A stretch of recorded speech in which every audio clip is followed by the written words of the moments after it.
Hedayat is trying to retrieve a deeper strata of the Persian consciousness than even the Zoroastrian one, and that is a depth of the subconscious of Iran that Iran shares in common with the other branches of the Indo-European family, particularly the Celts. And so, you know, the Persian word for fairy, pari, is a cognate of fairy.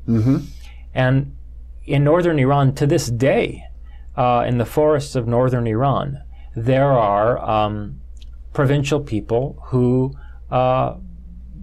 for whom the fairy faith is alive. Let me put it to you that way. I mean, there are people who talk to trees, believe that fairies dwell in the forest, and, you know, give people gifts that are questionable in nature, and all of the key elements of the distortions in time, the flow of time, and so forth.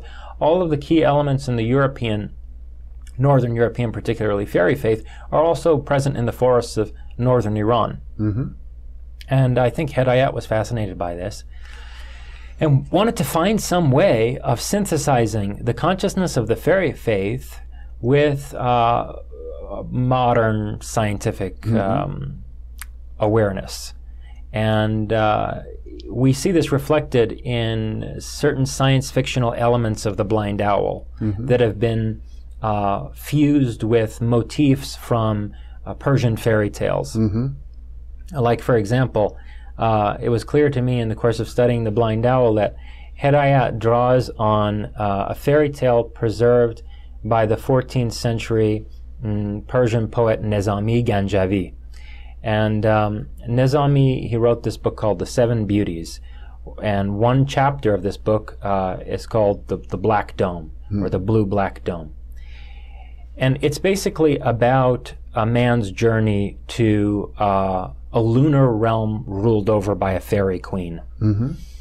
And the person who recounts this story to the protagonist of the Seven Beauties, who is the Sasanian emperor, Persian emperor Bahram-e-Gur, the person who recounts the story to him is the princess from India who dwells in the Black Dome. He has collected 7 princesses from the 7 climes of the world, and the one from India is dressed in black, and she lives in the Black Dome. And Hedayat is definitely drawing from this story to develop the character of the protagonist's, the unnamed narrator's mother, who's a Hindu temple dancer. And also insofar as the ethereal being encountered by the narrator is a fairy, has all of the attributes of a fairy, like the fairy queen in Nizami's story. Now, why this is really significant is the following. In the Seven Beauties, these 7 domes are supposed to represent the progression of consciousness toward enlightenment and toward perfection. The last dome is the white dome.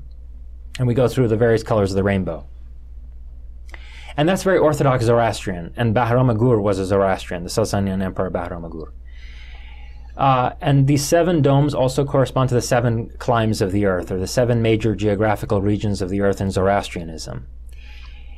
And there's an 8th climb beyond these, which is like a suprasensuous realm. The twilight zone. Yeah, well, it should be more than a twilight zone. It should be a luminous zone. Like a heaven. A heaven, like the heavens in Buddhism, right? Well, Hedayat turns it into a twilight zone, because in Hedayat's writing, there is nothing beyond the Black Dome. The Black Dome is this cosmos. And it picks up on these lines in the tale of the Black Dome from the Seven Beauties, to the effect that there is no color beyond black, because black absorbs all colors into itself. It cannot be stained by anything. And that this blackness is associated with the princess from India is also relevant to all kinds of tantric imagery that I discovered in the black goddess, Kali. Kali, exactly. And Kali imagery pervades the blind owl. And it astounds me that, to my knowledge, nobody's recognized this yet. That it must be the case. Hedayat, with his incredibly curious mind, was doing other things than simply researching Zoroastrian scriptures in Bombay. He must have come into contact with some Shaivite or Kali cult, and been profoundly intrigued by their metaphysics and their ethics. Well, it seems as if he was trying to bring into the Persian culture, some of these ancient influences, both from India and from Europe, that were part of the original Aryan traditions. Remember that historically Iran was the crossroads between India and Europe.